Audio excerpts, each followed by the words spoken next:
Баршаңызға қайырлы күн, сіздермен Манат. Бүгін біз сан тортын жасайтын боламыз, Buffy Pie тортынан. Менің каналыма жазылып, подписация басуды ұмытпаңыздар. Ең алдымен мен өзім мөлшерлердің барлығын описанияда көрсететін боламын. Жұмыртқамызды осылай барлығын қосып, шекер қосып, жақсылап ағарғанша миксерлеп көпіртіп аламын.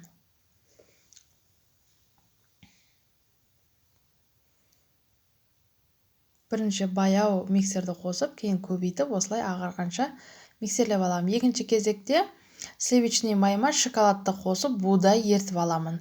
Оған дейін мен құрғақ ингредиенттерімді дайындайтын боламын. Ол үшін ұнымды саламын. Және какаоамды саламын.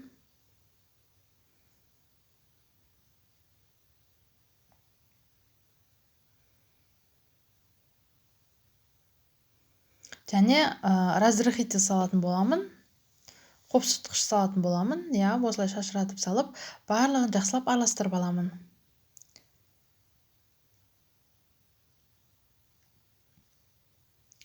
Мына құрғақ ингредиенттеріміз дайын. Бір шетке қойып, міне будай еріген сливочный май мен шоколадымызды 1-2 минут суытып аламыз. 1-2 секунд даже суыған күтеміз. Осылай жұмыртқамызға салып, жақсылап араластырып аламыз.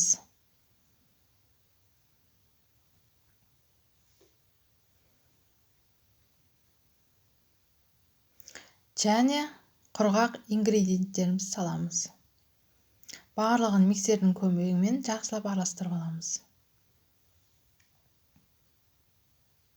Осы дайын массамызды енді мен 1/3 бөлікке бөлетін боламын.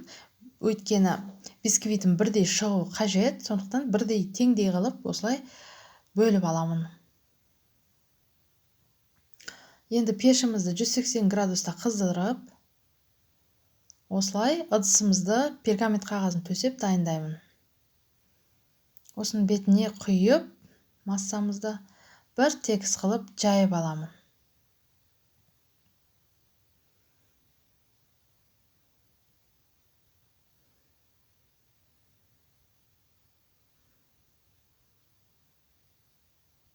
Осылай қасықтың көмегімен бір тегіс қылып жайып аламын.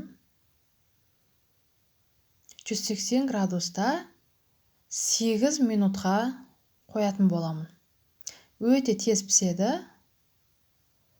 Пештеріңіздің қызуына байланысты өздеріңіз қарайсыздар. Мен арнайы цифрды мен осылай өлшеп қырқатын боламын. Өйткені мен қағаздан гөрі осылай маған ыңғайлы. Егер сіздерге қағазға сызып алған ыңғайлы болса, қағазбен өлшеп сызсаңыздар да болады.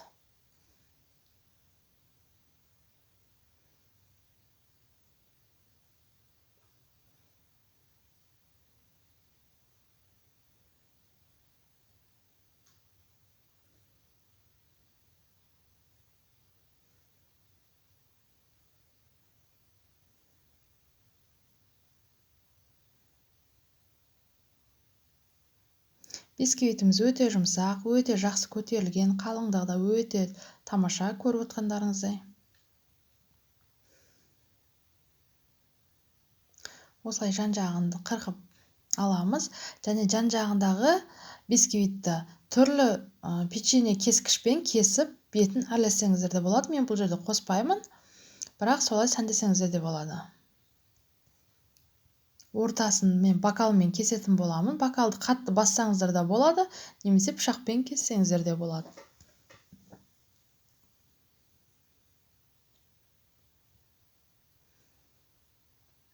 Өйткені барлығы өлшеммен болу қажет. Өйткені бірін-бірін үстіне қойған кезде ортасының тесігі және жан-жағының барлығы бірдей мөлшерде болу қажет. Бокалымды осылай басып, кесіп алсаңыздар да болады.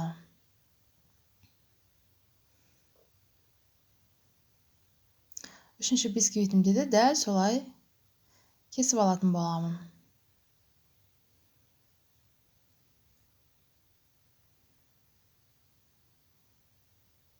Қарап отырғандарыңыздай өте қиындығы жоқ.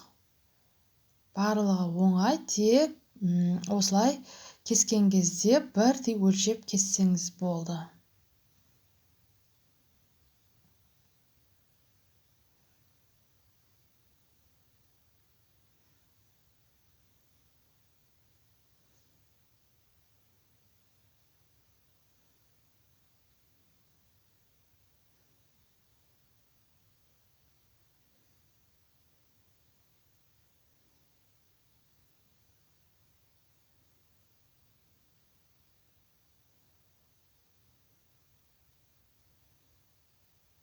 Міне барлық бисквиттерімізді дәл осылай кесіп аламыз. Қараңыздар, барлығы біркелкі бірдей болып шықты. Енді бетіне кремін дайындаймыз. 33% сливки және сахарный пудра, сахар ұнтағы, шекер ұнтағы және творожный сыр қосатын болғанмын. Міне бірінші сливкемізді осылай сәл қатқанша миксерлеп аламыз. Одан кейін сахарный пудрамызды қосып, тағы да миксерлейміз. Содан соң барып сливочный сырымызды қосып, миксерлеп кремімізді дайындап аламыз.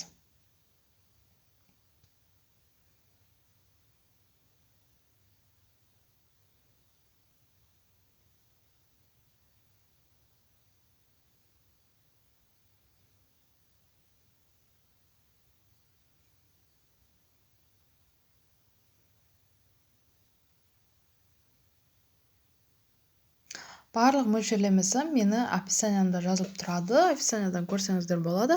Өте оңай. Жасалу жолы міндетті түрде жасап көрсеңіздер болады. Менің каналыма тіркеліп, подписаться басып, комментарий қалдырып, және лайк басуды ұмытпаңыздар. Креміміз дайын. Енді арнайы кондитерлік пакетімізге салып, бетіне құятын боламыз. Бірінші бисквитімізді арнайы коробкаңызды немесе ыдысыңызды дайындап, осылай бетіне қоямын. Енді бетіне кремді жағатын боламын.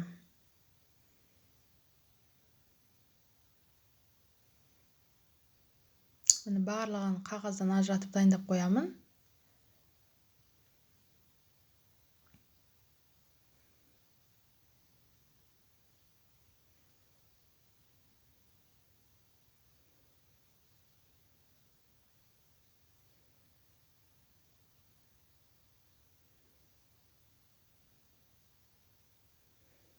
Осындай кондитерлік пакетке арнайы Buffy Pie'дің насадкасын салып, өлшеп қырқып аламын. Ішіне осындай лопатамен кремдерімді салып, бетіне құятын боламын.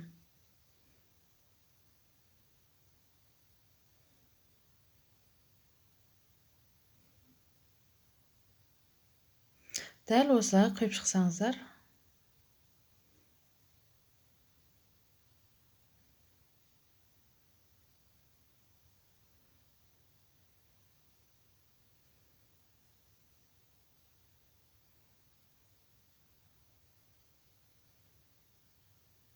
Барлық құйылған шариктердің формасы бірдей болу қажет. Сол кезде бисквитімізді бетіне бір тегіс болып тұрады.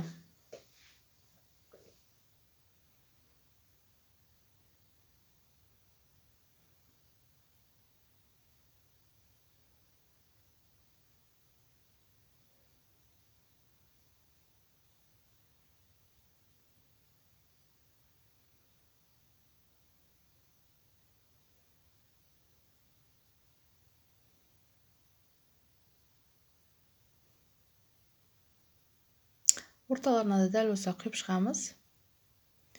Өйткені креміміз бір тегіс жағылу қажет.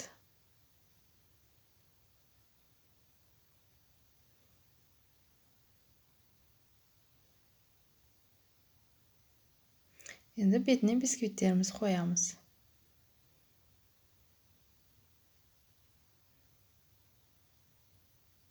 Екінші бисквитімізге дәл солай бетіне крем жағып шығамыз.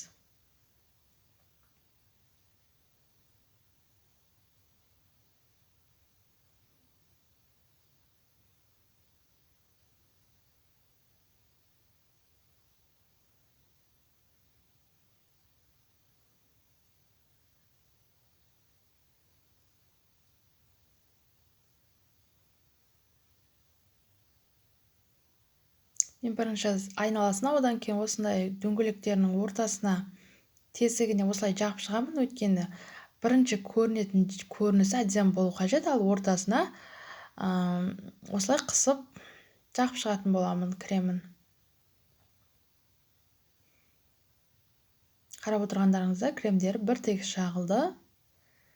Ең соңғы бисквитімізді салып, бетіне ганаш жасаймын. Оны шоколадтан және сливочный майды ертіп жасайтын боламын. Осылай бетіне бір тегіс қып, қасықтың көмегімен құйып шығамын.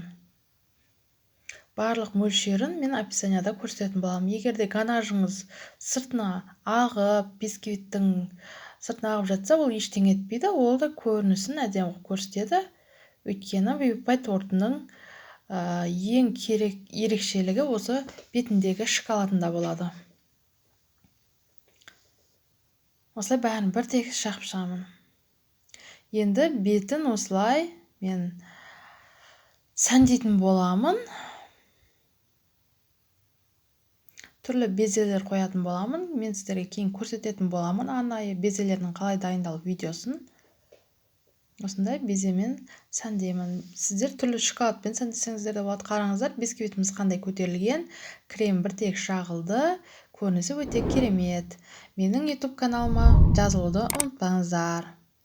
Мен сіздермен түрлі керекті рецепттермен бөлісетін боламын.